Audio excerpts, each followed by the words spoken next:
Hello, my name is Marsha Nuts and welcome to another Not With Me.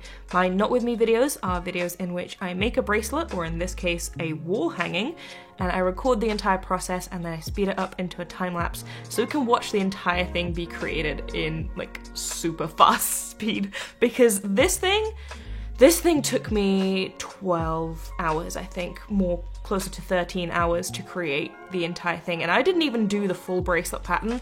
I think there were like 6 more rows at the end that the pattern had that I decided not to do because I was like, I am tired. So I still think it looks fine, like it's just, you know, a couple of extra rows that I could have done, but yeah, I decided to cut it short because 13 hours was a lot of hours. It took me like several weeks to do because obviously I can't do 13 hours in one sitting, but yeah, I had a great time making this. If you don't know, I recently wrote a book. It's called The Beginner's Guide to Friendship Bracelets, and it is a collection of photo tutorials for beginners into how to make friendship bracelets. It kind of like walks you through the very basic stuff all the way to the more advanced stuff, with hopefully, you know, potentially you being able to create something like this at the end. Like, it has all of the information in the book for you to be able to do your own wall hanging as well, once you work your way up to that with some simpler stuff, obviously. But I wrote that book and it came out earlier this year in like August and September worldwide. It is available worldwide. There's a link in the description if you want to purchase it. And one of you guys made a pattern based on my book cover, which I am so grateful for. This is genuinely one of the coolest things I have ever experienced. Like, one of you made a pattern based on my book cover that was great. Like, I'm so flattered, and obviously as soon as I saw it I knew I had to make it, so this is that.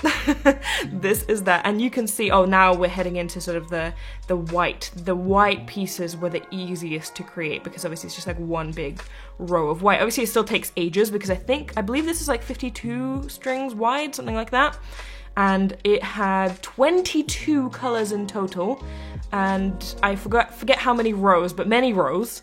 This genuinely took forever to make. I think I underestimated it when I first sat down and I was like, I'm gonna make this. I really do think I underestimated it because I've made massive alpha projects. I was gonna say bracelets, but at that scale it's not really even a bracelet anymore, is it? Like, I've made massive like wall hangings and other sorts of alpha projects before, and you know, it's not necessarily that it is difficult to create, it just takes ages. And I thought that, you know, this was going to be completely fine. Yeah, no, I was not fine. This was difficult. This was difficult to do because there's 22 colors. The more colors that you have, the more difficult it is to create an alpha because there's just a lot more strings to work with. You need to figure out like where they're all going. See how many strings I have constantly, and I am trying to like keep them all on their sides. Like, you can see at the beginning, actually, no, you can see, you've got some grey strings on the left and you've got some grey strings on the right here, because at the beginning, obviously before we got to the white part, we had some grey colour on the left and some grey colour on the right, and I was like, okay, I'm just gonna do 2 separate strings for that so I don't have to keep dragging that one string across from one side of the project to the other.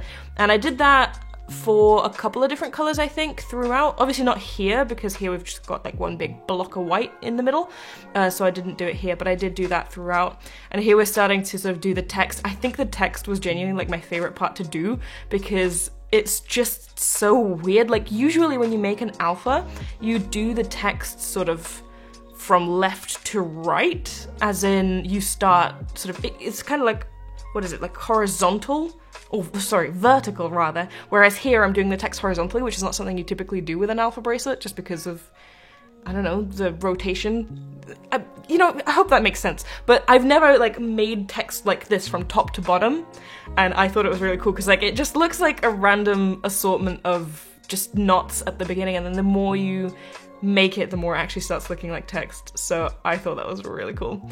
Anyway, I really had a lot of fun making this. It was very difficult to do. The more colors you have, the more intense it is to create.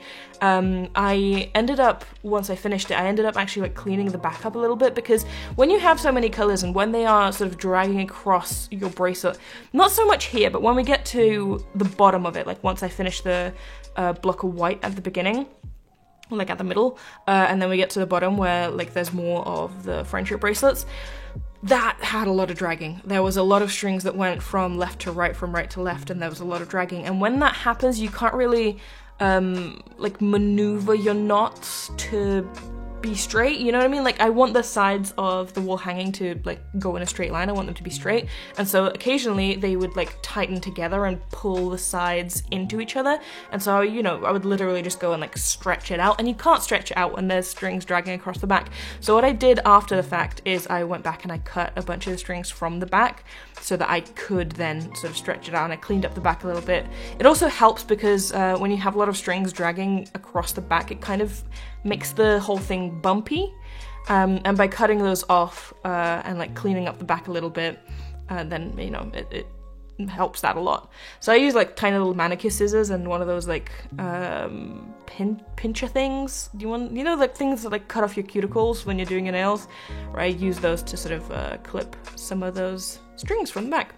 But yeah, my god, 22 colors. Do you know how difficult it was to actually pick out all of the colors, which is absolutely ridiculous. I actually filmed this for a vlog. I filmed the entire process of me making this thing for a vlog. So if you want more of a behind the scenes look of how I made this thing, rather than just literally watching it happen, which is also cool. I'm just saying that like you have, and also behind the scenes. I did create a vlog for that, and I will leave that linked in the description for you. I do a lot of vlogs, actually, where I show you some behind the scenes stuff, so if you're curious about that, we chat about bracelets and books and stuff.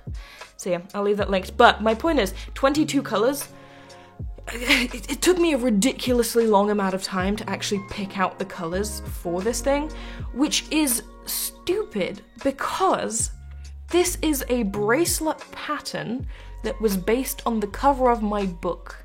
And the cover of my book is literally a photo of some bracelets that I have made. And if I have made those bracelets, obviously I have the colors for them because I made those bracelets. So you would think that it would be very easy for me to find the colors in my collection to match the pattern, because it literally matches the colors that I know I have in my collection. Like, this is such a unique situation for me that like literally never happened before, that I know I have the colors because it's based on something that I literally have. But no, it took me a really long time to pick out the colors because I was really picky with like the shades of everything, and I can't particularly say I'm too happy with it. I'm happy with all the ones that you see here, but then see that pink bracelet on the left? When we go further down, there's going to be another sort of slightly different shade of pink, and I'm not quite happy with one of the colors in there. But it's also very difficult to tell if you're going to be happy with the colors while the colors are still like in string form. Like, I can only really tell once I'm making the bracelet, if that makes sense. So I am overall happy. I'm not actually annoyed by it. I am overall happy. See, we finished the white here. This is where I started to get really stressed because the white bit was actually really easy to do because there wasn't a lot of white. And even when the text showed up, it's just alternating one color, which is white, with another color, like for the text. Whereas here, one singular row took me so long. I feel like I might be exaggerating a little bit, but also maybe only just a little bit. I feel like one row was like half an hour.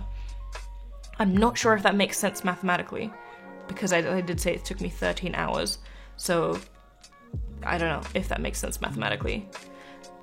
But then again, you know, the white rows didn't take me half an hour. I feel like one row legit took me like half an hour, at least like 20 minutes. It took ages. It took ages for me to do this, but it was so fun. Also, it was just generally such a weird concept for me to be making a bracelet, like an alpha bracelet of bracelets. You know what I mean? Like, I'm literally knotting an alpha bracelet of a bracelet, like of a normal pattern bracelet. Like, that was just such a weird concept, and props to whoever created the pattern, because like it must be so weird trying to convert like a normal pattern design into an alpha pattern. Like, I know you can do it because it's like, you know, possible to do. Obviously they have done it, but it just must be such a weird experience, and definitely knotting this was a weird experience, I must say. So yeah, that was weird, but it was fun and I really liked it. And yeah, you can see that sort of that other sort of shade of pink bracelet coming along on the left. I don't know if I've introduced the color that I'm not particularly happy with yet. I think I might have. That's the point. The reason I'm not particularly happy with one of the colors that I chose for that bracelet on the far left that's like starting to appear is because two of the colors that I chose that were supposed to be sort of a lighter and a darker version, they blend. And I'm pretty sure that I've already introduced it because I can see two strings on the left for this sort of dark purplish color. Yeah, they blended together. They were supposed to be like two completely separate colors, but I feel like, yeah, they ended up blending together. Like, you can kind of tell, but I feel like, honestly, maybe even if you're watching this, you can't probably tell. Like, I can tell, I think, a little bit, because I know what it's supposed to look like, but yeah, I feel like you really can't tell with that. Anyway, this was really fun. Like, this was also bracelets that, like, on the cover of my book, it's a bunch of arrowhead bracelets. I forgot the word for that for a second. It's a bunch of arrowhead bracelets, and they're like half done, so they're like unfinished bracelets. So you got the beginning of the arrowhead and then just like a bunch of loose string at the end. And I took a photo of all of them like as a collection. And so you can see me sort of knotting those loose strings for the blue one here. Like, it's such a weird and fun concept to me to be making a bracelet for friendship bracelets. Anyway, I love this. I'm so honored that someone created a pattern of my book cover, so thank you so much if you are watching this. And yeah, I am just so happy that my book is finally out. This was such a weird experience for me, to be honest, like writing this book. I never expected to be doing this at all. In fact, a couple of you actually pointed out a few years back, maybe like 2 years or so, I actually did a live stream where I was making a bracelet, and one of you guys asked, like, oh, are you ever gonna write a book? Is this something that you want to do? And I was like, yeah, that would be so cool to do. I have no idea how to do that, and I don't think I ever will, because, like, you know, I have a stream channel if you want to rewatch some of my older streams, and I might be doing some more soon. Anyway, not the point. But yeah, and I really didn't. I really had no idea. In fact, like, when I got the email to sort of offer me to do this, they emailed me, the publisher was like, hey, do you want to do this? I thought it was a scam. Like, I didn't think they were actually asking me, so I thought it was a scam, and I ignored the email, and then someone else afterwards helped me like reconnect with them, and then I was like, oh, this is actually real, wow. So this was a crazy experience, and I'm so happy it is out. It took so much effort for me to do, to be honest. I did not realize how much work it takes. Well, I mean, I say I didn't realize. I just couldn't imagine really how much work it takes to do something like that and to like write all of that. There's like 400 photos, just FYI. There is about 400 photos in that entire book that I had to take within the span of like a couple of weeks, while also working and also still doing videos for my main channel and everything. Like, it was intense, but I did it, and I'm so happy that it's out now. And yeah, thank you so much for getting it. If you have, I've been seeing pictures of you guys sharing the book with me, and I love that. Please keep them coming. I genuinely love to see, like, DM me, tag me on Instagram, you know, I love to see that kind of stuff. But yeah, here is the back of that. Like, as I said, I cleaned it up a little bit. It did not look, I mean, it still looks quite messy, to be honest, but it did not look this clean when I first was starting making it. Also, I love how the text looks here. I think it looks so cool. Like, just, I don't know, it looks like some kind of sci-fi style. I don't know, I love it. I love how this turned out. This is so super cool. I cannot stop like obsessing over it. I've actually been staring at it ever since I pretty much finished it, which was just like yesterday, but I love it. My book, The Beginner's Guide to Friendship Bracelets, is now out worldwide. You can buy it pretty much anywhere you typically buy books, but I'll also leave a purchase link in the description if you want to get it from there. And thank you so much to everybody who has already got it. I am genuinely honored. And a special shout out to the creator of this bracelet pattern. Thank you so much as well. I love this, and it was so fun to make. Huge shout out to my patrons, because they support the work that I do on this channel. So thank you guys so much as well. If you also want to become a patron, there is a link in the description to do that. But in any case, thank you so much for watching. I really hope you enjoyed today's video. Check out the vlog for the behind the scenes stuff if you want. I'll leave that linked in the description, and I'll see you in my next video. Bye.